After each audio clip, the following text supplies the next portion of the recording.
Ricardo Alexino Ferreira é professor associado da Escola de Comunicações e Artes da Universidade de São Paulo. Também é doutor em Ciência da Comunicação pela USP, com pesquisa Olhares Negros, Estudos da Percepção Crítica de Afrodescendentes sobre a Imprensa e Outros Meios de Comunicação. Professor Alexino, seja bem-vindo ao Observatório do Terceiro Setor. Eu que agradeço o convite, Joel, e parabéns pelo seu trabalho. A cada 23 minutos, um negro é morto no país.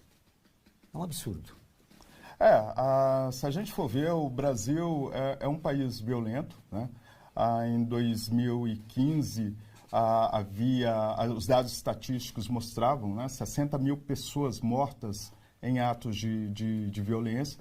Então, o Brasil é um país bastante violento, é um país bastante desigual e, no entanto, a sociedade brasileira ela se gaba de ser uma sociedade pacífica, uma sociedade integrada, né? Então, assim, o grande problema do Brasil talvez seja esse, né? Temos várias mazelas, mas não as assumimos. Nós somos uma sociedade racista. Somos uma sociedade racista. Entendendo que existem várias formas de racismo, né? Então, você tem o racismo institucional, você tem um racismo que ele estaria constituindo dentro das leis, como foi o caso, por exemplo, da África do Sul, que tinha lá o apartheid, né? Então, assim, nós somos racistas, mas oficialmente, politicamente, não somos, né? Porque a lei, inclusive, condena o racismo. Mas o racismo ele já está institucionalizado. Então, muitas vezes, o negro, quando vai buscar uma vaga no mercado de trabalho, ele sofre todo um processo de discriminação, que não fica evidente ali que é racismo, mas na essência seria o racismo. Já faz parte da nossa cultura. A origem da violência contra o negro no nosso país está na escravidão. Se a gente for ver, essa violência contra o negro começa pelo processo de escravidão. Foram 4 séculos de escravização. Então, é algo historicamente, muito longo, né? São 400 anos. Nós temos também a questão de que uma sociedade ela se compõe toda e legitima esse fato, não questiona como sendo algo perverso. Outro elemento também que a sociedade brasileira, qualquer tipo de movimento que vá contra o status quo, ela acaba criminalizando, que, no entanto, todos os movimentos sociais na história do Brasil, eles são chamados de revoltas, rebeliões, é sempre um atentado contra o status quo.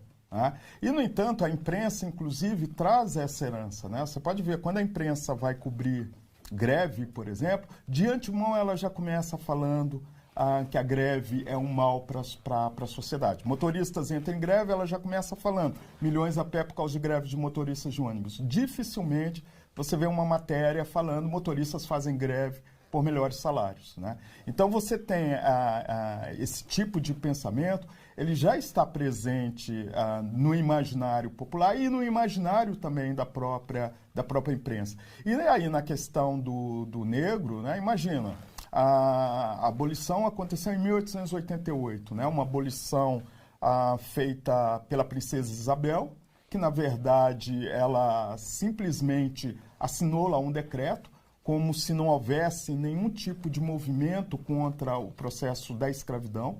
Então, ela ganha os louros em relação a isso. É como se a elite falasse, libertamos os negros da escravidão, quando, na verdade, não deveria ser isso, porque tinha todo um movimento social contra a escravidão. Então, imagina, até 1888, esse indivíduo legalmente era considerado objeto, era coisificado. Hoje, metade da população é negra.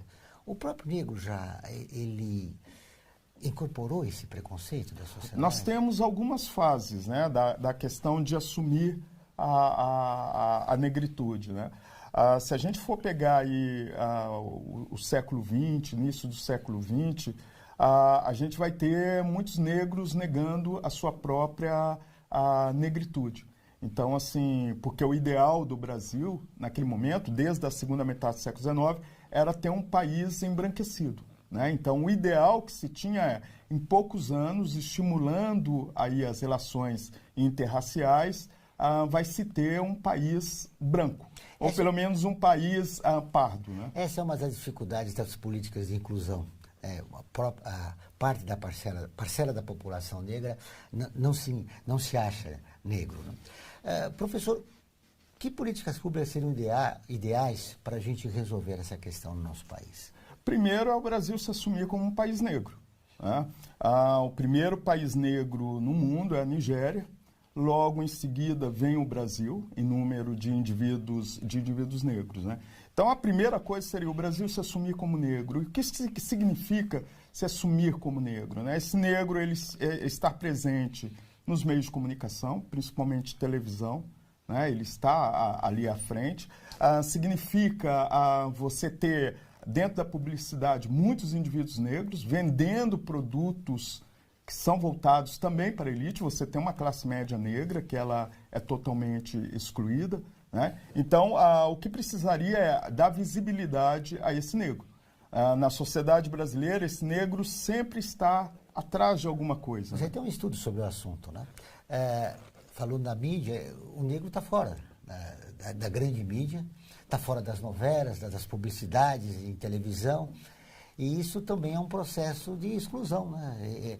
É o que marca o preconceito que existe no nosso país, é isso, né? A ausência do negro, né? Eu acho que a ausência do negro no mercado de trabalho, né? Tendo cargos de comando, né? Em funções que não são só funções braçais, físicas, né? Em funções intelectuais. Por exemplo, a própria Universidade de São Paulo, ela tem cerca de 6 mil professores, tá? E desses 6 mil, somente 120 professores são negros. Então, assim, quando você está falando que é uma sociedade, o segundo país mais negro do mundo, nós estamos falando de uma Universidade de São Paulo, que é uma universidade pública, que vive de dinheiro de impostos, né? Então, vive do dinheiro de toda a população. E você tem somente 120 professores negros, né? Isso chega a ser um absurdo, né? O sistema de cotas dentro da universidade, ele é muito recente, começou agora no vestibular 2018, né? E existe todo um processo de exclusão. Então, enquanto tivermos esse processo em que a elite branca ela tem quase que naturalmente privilégios, o racismo ele vai persistir. O sistema de cotas não é uma esperança para mudar esse perfil? Olha, não diria que somente ele muda, não. Mas já é um grande passo. Quando a USP ela insere o sistema de cotas, né, em 20 anos se espera que 50% das vagas na universidade sejam para cotas raciais, já é uma grande esperança. Mas, assim, é um processo muito lento, né? E é um processo que precisa mexer com a sociedade como um todo. Então, desde a abordagem de um policial a uma pessoa negra, simplesmente por ela ser negra, né, isso já demonstra o processo violento do racismo dentro da sociedade brasileira. Precisava estar juntos com outras iniciativas. Precisaria estar junto com outras iniciativas. Agora vamos para o quadro Você Conhece, onde mostramos histórias de personagens que fizeram a diferença. Graças à sua luta contra a escravidão, o estado do Ceará aboliu a escravidão 4 anos antes da Lei Áurea. Dragão do Mar. Você conhece?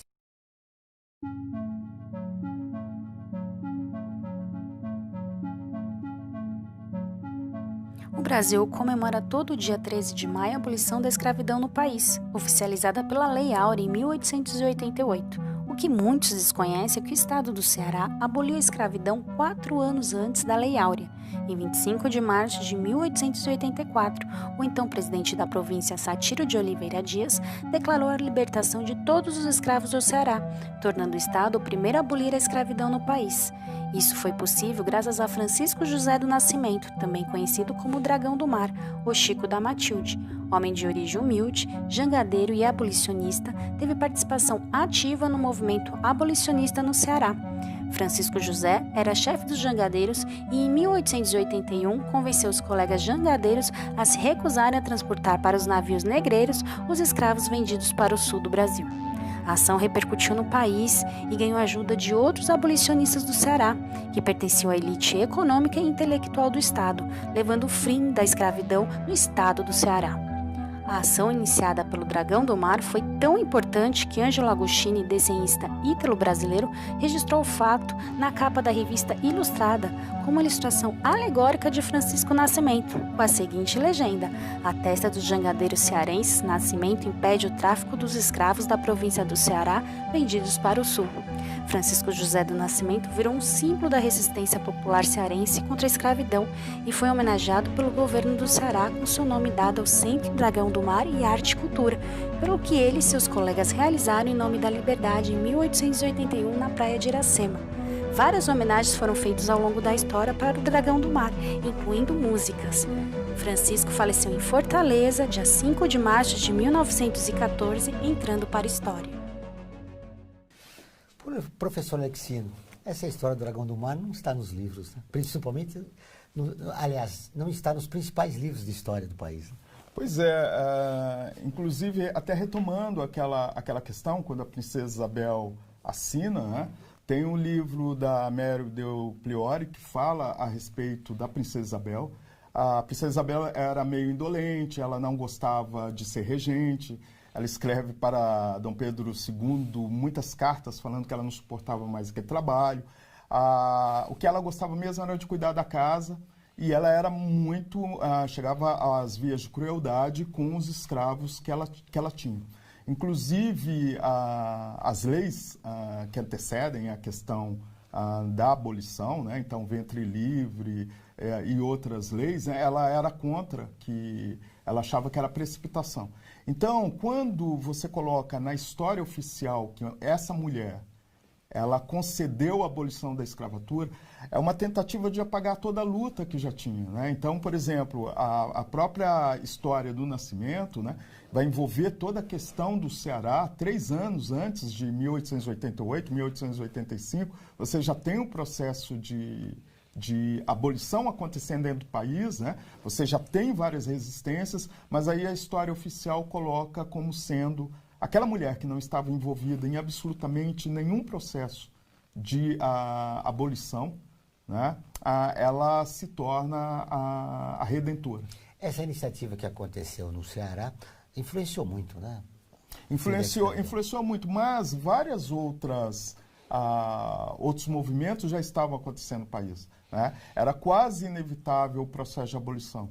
Além da luta interna, tinha também a pressão externa para que o Brasil deixasse ser um país escravocrata, né? Mesmo porque era o único país do mundo que ainda mantinha um processo de escravidão. Muito bem, falando em único país do mundo, o Brasil também nutre um grande preconceito, pelo menos a maioria da sua população, em relação ao público LGBT. O que acontece com o nosso país que nós falamos tanto que nós somos cordatos, que nós somos um povo alegre, mas temos um grande preconceito em relação ao público LGBT. Por quê? Primeiro, assim, que a gente precisa ver é que o Brasil não é um país pacífico, não é um país que respeita os direitos humanos. Nós somos talvez um dos povos mais cruéis do mundo, né? Inclusive, assim, se mata mais homossexuais no mundo do que em países em que a questão da diversidade sexual ela é reprimida. É o Brasil que mata mais. O Brasil é que mata. A cada 2 dias, uma pessoa trans é morta no Brasil. É um dado muito importante esse. A violência, a homofobia, ela está presente. A origem dessa intransigência, dessa violência? Eu acho que está na natureza do brasileiro mesmo. Eu não tenho o menor pudor de dizer que somos um povo cruel, né? Somos um povo muito cruel, um povo muito violento, um povo muito ignorante. Então, assim, não é possível a gente camuflar isso daí. As sociedades brasileiras, elas precisam ser revistas. né? Porque nós não nos pautamos pela lei, nós não nos pautamos pelos direitos humanos, ao contrário, né? O tempo todo se fala mal dos direitos humanos, né? O movimento da direita está reforçando isso. Então, assim, a partir do momento que não encararmos que somos um povo cruel, um povo ignorante, um povo que não desenvolve o pensamento político, de fato, e a cidadania, nada vai se resolver. Que evita discutir a sua sexualidade. Né? Que evita discutir a sexualidade e reprime, né? Então, assim, uma pessoa que coloca a sua orientação sexual, né, ela pode pagar um alto preço, perder o emprego, ser ofendida nas ruas, quer dizer, é uma constante na realidade brasileira. Nós temos aí, se contrapondo a isso, uma parada gay que acontece há muitos anos aqui no Brasil. Ela se iniciou tem mais de 20 anos já. Como é que o senhor explica essa contradição? Olha, aí a gente precisa ver da seguinte forma. O que é ser cidadão no Brasil, né? Se é cidadão, se você detém algumas propriedades, se você pertence à classe média, aí você começa o processo de cidadania. O cidadão está muito ligado no Brasil à ideia de consumidor. Então, por exemplo, por qual motivo se discute hoje a questão do negro? Porque você tem uma classe média negra ascendente. Por qual motivo se discute a questão LGBT? Porque os próprios publicitários reconheceram que a população LGBT, ela consome muito, ela viaja muito, ela consome muitos produtos, ela vai a muitos bares, principalmente aqueles segmentos, né, em que não tem constituído a ideia de família, que dá muito trabalho, que gasta muito, por exemplo, você ter uma criança. Então, por exemplo, um casal de médicos heterossexuais, por exemplo, o que eles fazem? Eles não viajam muito porque eles querem ter o filho, às vezes já têm os filhos e não podem viajar muito. Um casal homoafetivo, por exemplo, de médicos, ganhando o mesmo salário, eles saem viajando o mundo afora, eles vão consumir, eles vão jantar muito fora, quer dizer, e os publicitários começaram a ver isso. O segmento LGBT é um segmento consumidor. Há um respeito ao consumidor, não ao cidadão. Não ao cidadão. Que, no entanto, a ideia de cidadania, ela não chega da mesma forma na periferia. Quer ter...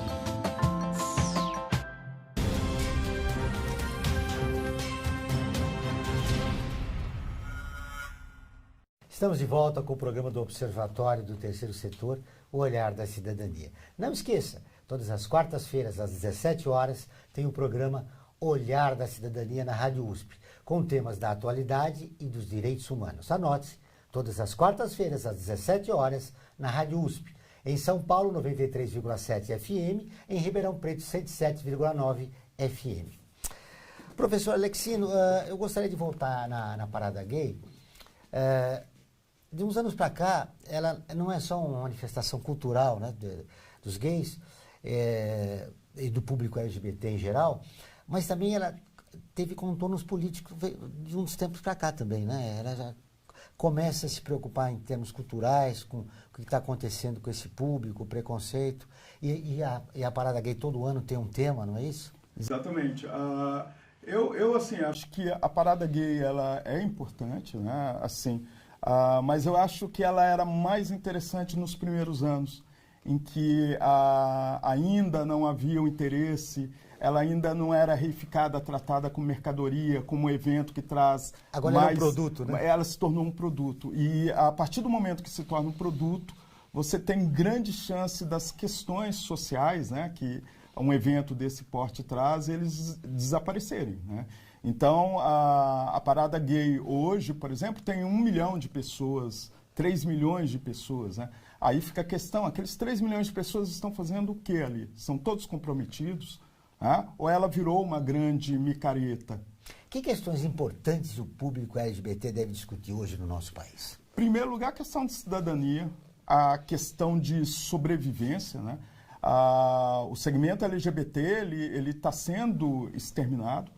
Então, a cada 2 dias, você ter pessoas trans sofrendo violência, sendo assassinadas, né, em crimes de ódio, né? Assim como a população negra da periferia, os jovens negros, né, que estão sendo exterminados pela polícia, inclusive, a população LGBT também está sendo exterminada. E à medida em que se fala da questão da igualdade, da questão da cidadania, cresce também, na mesma proporção, a homofobia. Depois, nós temos um Congresso que ele está muito marcado por bancadas religiosas, né? Então, evangélicas, católicas, e que acabam emperrando uma série de projetos. Por exemplo, o Brasil está muito atrasado na questão do casamento entre pessoas do mesmo sexo. Né? O Supremo Tribunal Federal já disse que não fere a Constituição, apoia, né? Mas o Congresso não criou nenhuma lei nesse sentido. Então, as alternativas têm sido, cada estado vai criando a sua própria legislação, possibilitando ou não. Então, eu acho que, a partir do momento que nós temos uma estrutura desse tipo, fica muito difícil você prever mudanças, de fato, né? Por que tanto ódio? Porque a nossa história brasileira, ela é constituída pelo ódio, né? Então, você tem uma elite que, primeiro, odiava o restante da população brasileira, né? Se a gente for olhar, a elite brasileira, ela não queria nada que pertencesse ao popular. Isso só vai começar a modificar quando tem a Semana de Arte Moderna de 1922, em que uma elite intelectual branca, paulistana, resolve levar para dentro dos salões, né, de arte a produção da população. E mesmo assim sofre muitos ataques. Só para a gente ter uma ideia, Monteiro Lobato, por exemplo, foi um dos que fez inúmeras críticas à questão da Semana de Arte Moderna. Ele achava que era um absurdo, que aquilo não era arte. Então, olha para você ver, só em 1922 começa a valorizar a arte popular, né? Mesmo assim, por uma elite mais consciente, que seria aí uma elite, um grupo paulistano, né? Mário de Andrade, Tarsila do Amaral, e por aí vai. Durante todo esse processo, depois, né, essa mesma elite, ela continua separando aquilo que é popular e aquilo que é erudito, né? Ou seja, o processo artístico foi interessante, mas não houve a inclusão, né, do aspecto popular na cultura. Nós temos aí uma elite e a classe média se acha nessa elite, né? Então, nos últimos acontecimentos no país, essa classe média, ela foi extremamente cruel, né? Então, ela preferia perder algumas coisas do que pensar que a população mais pobre pudesse ter acesso. Então, ela criticava pessoas mais pobres usando avião, ela criticava a ideia de cotas, né? Então, assim, é uma classe média que se acha elite, né? É bom colocar isso, né? Porque é uma classe média que, se perder o emprego, vai cair na miséria, né? Ela nem consegue perceber isso. Ela defende o tempo todo os interesses dos grupos dominantes, né? Aqueles que detêm os modos de produção. Então, tendo uma sociedade marcada por essas características, se torna uma sociedade bastante cruel. E eu penso que, do jeito que estamos, do ponto de vista da política, de percepção de mundo, a sensação que se tem é um recuo muito grande, né? Um retrocesso. Eu entendo que o negro só consegue uma ascensão econômica e social através do futebol e do samba, né? Da música. Exato, são aquilo que a gente chama de lugares reservados historicamente para o negro, né? Quais são esses lugares que ele pode ter ascensão, né? Seria na música, entendendo samba, entendendo pagode, no esporte, entendendo futebol, né? São lugares reservados historicamente em que ele não pode ascender, né? Então, por exemplo, cria muita estranheza, um intelectual negro, cria muita estranheza, por exemplo, uma pessoa que toca música erudita, suponhamos negra, uma bailarina negra, e por aí vai, né? Então, assim, esse lugar reservado historicamente é uma prisão também. Mesmo no Congresso Nacional, né? Poucos são os negros que têm mandato, seja de deputado federal ou de senador. Exato, que é outra coisa gravíssima que temos, né? A representação do negro na política. Se formos pegar, por exemplo, a Bahia, Salvador, a quantidade de políticos negros lá é quase mínima, né? Salvador é uma cidade, por exemplo, que parece que instituiu o apartheid, né? Apesar da produção cultural do negro ser muito forte lá, nós temos um outro fenômeno, né? A apropriação cultural daquilo que seria do negro, né? Então, por exemplo, a capoeira, por exemplo, né? Está sendo apropriada pela população branca, é valorizada, e o próprio negro que produz aquilo, ele não tem nenhuma representatividade. E as crianças negras são as menos adotadas aqui no nosso país. E as crianças negras são as que são menos adotadas, né? E quando são adotadas por um casal branco, como a gente já viu, vários casos, né? Elas sofrem muito preconceito. Professor, estamos no final do programa, foi um grande prazer entrevistá-lo. Na última pergunta, que eu faria ao senhor é, nesse cenário que o senhor apresentou no nosso programa hoje, do que mais o senhor tem medo? Eu acho que o maior medo que eu tenho é quando uma sociedade perde a alteridade, né? Eu nem vou dizer empatia, porque empatia eu vou ter alguma comoção com aquilo que é muito próximo, igual a mim. A alteridade, ela vai além, né? Eu tenho respeito, né? Eu brigo, eu luto pelos direitos de pessoas que não têm nada a ver comigo, né?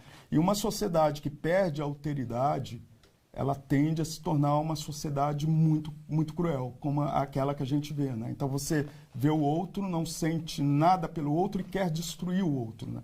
E a internet tem sido muito nesse sentido, né? Os discursos de ódio que são colocados. Então, o medo maior que eu tenho é a perda da alteridade. Essa narrativa da exclusão, né? A narrativa ou a naturalização, né, da exclusão, da maldade, né, da destruição do outro. Eu acho que uma sociedade que naturaliza tudo isso é uma sociedade que precisa ser revista. Legal. Obrigado, Alex, pela entrevista. O programa do Observatório do Terceiro Setor dessa semana fica por aqui.